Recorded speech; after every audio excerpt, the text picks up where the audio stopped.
Could both of you explain your training, your background, and how you became attracted to your instruments? Yeah, that's a big question. Actually, this is... How much time do you have? One thing that's interesting for me about playing with a percussionist is that when I was a young person, I really wanted to play percussion. In fact, my grandmother, who lived in this house, taught me this little thing you could do on the table, this little rhythmic pattern, and I thought it was just the coolest thing in the world. So I really wanted to play drums, and I started in my school band playing the drums, and I was quickly extremely bored. And all my friends were playing flute and clarinet, and they got to play all the tunes, and I was like, that's what I really want. After all, I want to play the tune. And I chose the flute over the clarinet, which were the two options I was considering because that's what my friends played, almost at random. You know, I thought the case looked cooler. That's actually how I chose the flute, but then literally the moment I made a sound on the flute, I knew it was the right instrument for me, and I think really from that moment I even knew I wanted to be a flutist.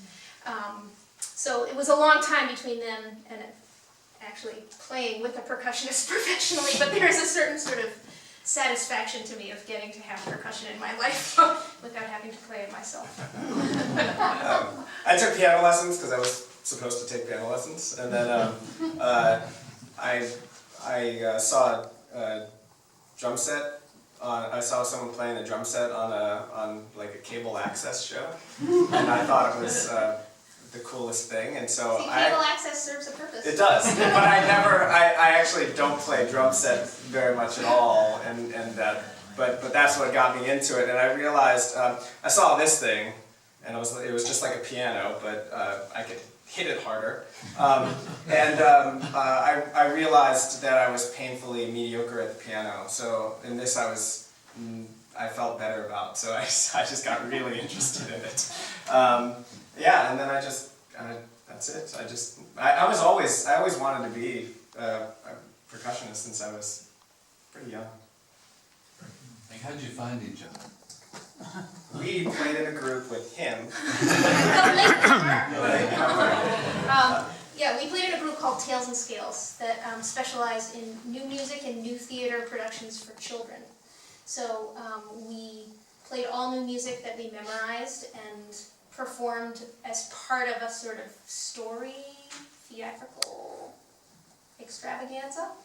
And Paul and I were in the group and almost immediately started also playing together as a duo. Flute players are usually not aware of all the percussion stuff that's for percussion and flute, but she was. And percussionists always want to play with other people, and flute players seem to accept us. It's also kind of a, this plays the role of piano or harp or guitar, and all those instruments play with flute. So we started by playing things that were originally for guitar and flute or piano and flute. Do you get many requests for Leroy Anderson's The Clock or Or the typewriter? Okay, ready? Leroy Anderson. right. And how about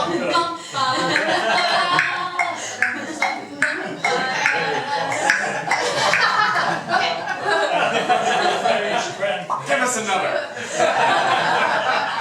Freddie Grafay's Grand Canyon Suite? Oh, have not. No. Grand Canyon Suite, but our next big project will be focusing on Americana, so you might have just given us a great idea. Thank you. Yeah. That's you.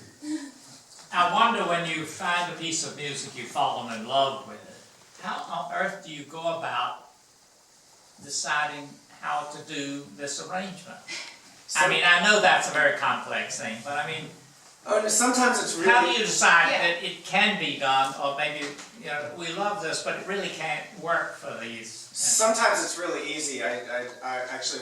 Some of them were reading from the piano score, and I'm just reading the left hand with like a little bit of right hand, and she's reading the melody line. And then sometimes, we were just talking about this, one of the Debussy's that's on the CD, we both loved it, and weren't sure if it would be done, and I just said, let me put it on the computer and just see what I can make work, and it just, it worked out. There have been a couple that we've done that we don't play anymore, just because, they didn't work as well. And there's quite a bit of back and forth of just little questions in each one. Often the whole piece will seem almost totally obvious. I play the right hand, Paul, one part of the right hand, Paul plays everything else, but then every once in a while there'll be a moment in the piece where we're like, that doesn't quite work, that's not quite right. A great example is the end of pretty much every single Bach prelude and fugue. He'll be going along and it's 2 voices or 3 voices, totally makes sense, easy to decide who plays what, and then suddenly the last bar, There's like it's like 6 voices. the pianist is using all 10 fingers at once. And it's just like, and we've actually almost rewritten the ends of many of those to make it still make sense and make it sound like a Baroque ending, even though it has taken quite a lot of digging in and deciding what was important and what could be left out. And whatever we did, he can't complain about it. So do you two perform places where we can hear you other than tonight? Yes, although our upcoming performances are not in this area. We're doing this CD repertoire at 2 other release events, and then we're playing at Strathmore in Baltimore in November, and then in Edmonton, Alberta, later in November. It's going to be very cold.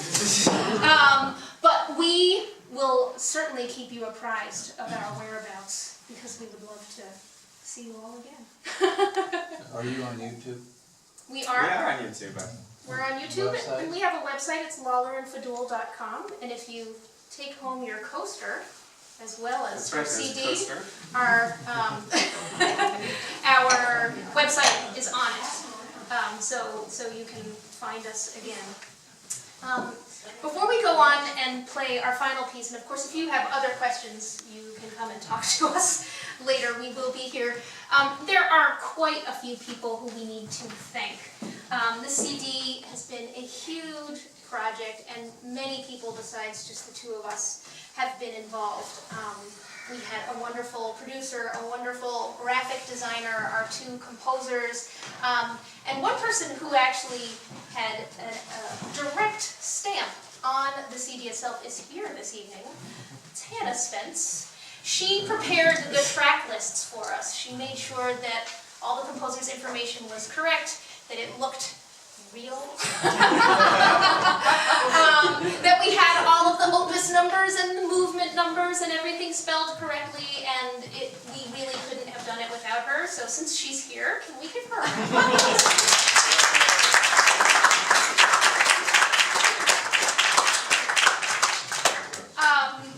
We also had lots of support in the form of donors. I have a board of advisors who are not here, but since they were so integral in helping this project get off the ground, I'd like to thank them by name, because some of you might know some of them. They are Philip Smith and Douglas Thompson, Carolina Wamsler, Jane Johansson, my sister, Suki Lawler, and Michelle Rayang, and they have really been an incredible support to this project and my other projects. We've had wonderful individual donors who have responded to various appeals, and all of you who have come to this event. The funds raised tonight support the promotion of the CD and our future projects, and we really couldn't do these projects without the support of you and people like you. So I think at this point we'd like to give you a round of applause. Thank you so much. And last but not least, of course, my incredible parents. I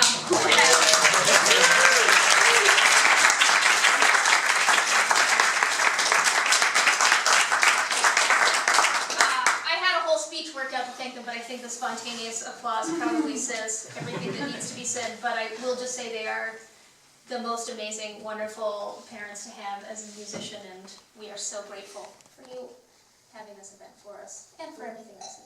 So let's just applaud for them.